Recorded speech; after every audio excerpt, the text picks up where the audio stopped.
So my question is, are people missing red flags? Can they do anything to prevent it next time? Loneliness is the key. Loneliness is the key.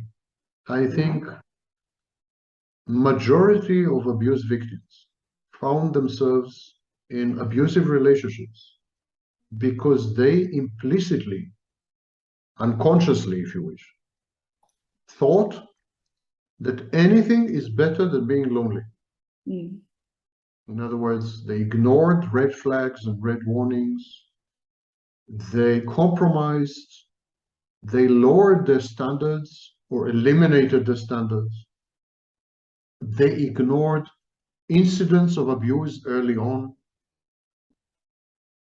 All this, I think, the core issue is a terror of being alone, terror of loneliness. Because when these people, the abuse victims, are alone, they feel dead. They equate loneliness with a form of death. It's like being dead.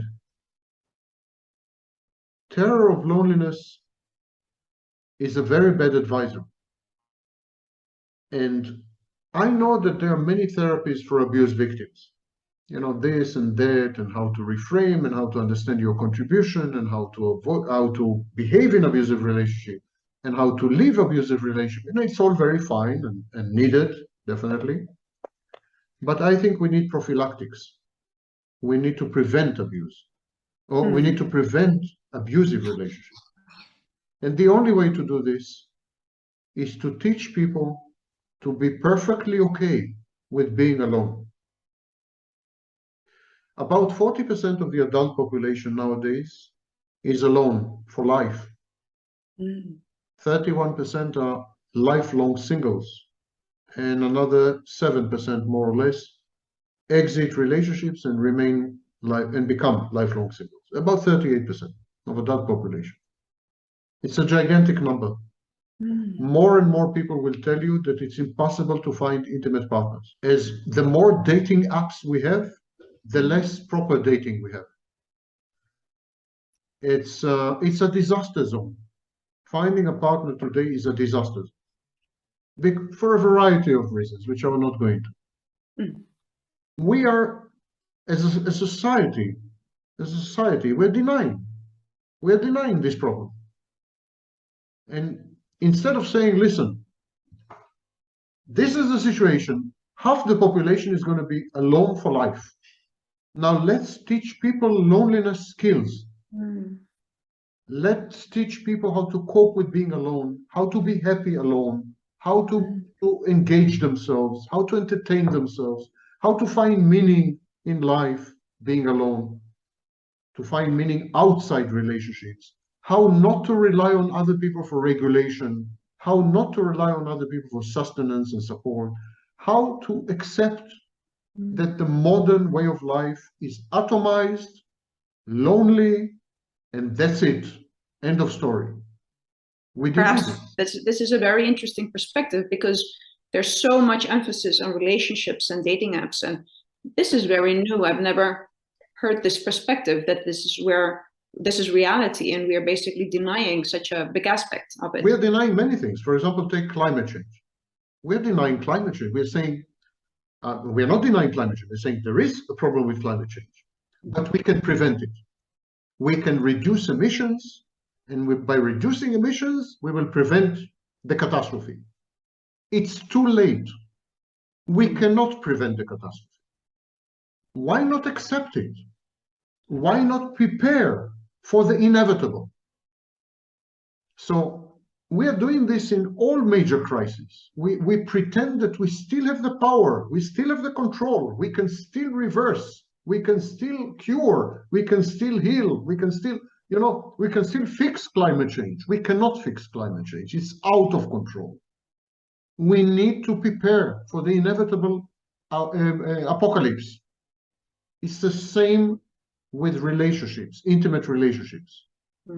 We need to accept that half the population will never have a relationship, and we need to find meaning elsewhere.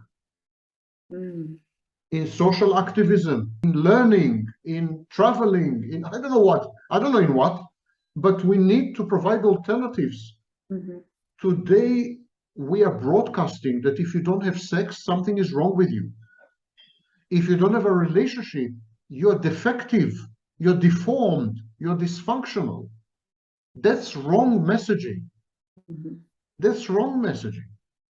If you don't have a relationship, either you're not built for a relationship, and many people are not, or you had bad luck and you have to live with it.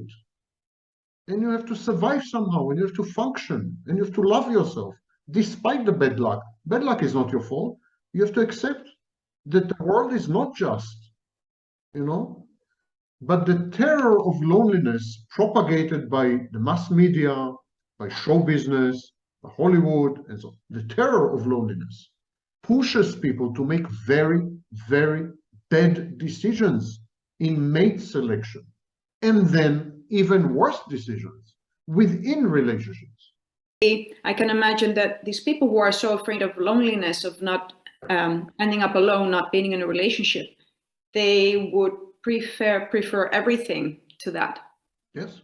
Yes. So they need to, even if that when they get out of such a relationship, they really need to make a decision for themselves. Am I really willing again to self-sacrifice in order to be in such a illusion for the outside world, for not coping myself? They also need to make a decision themselves, and society should change the focus a little bit.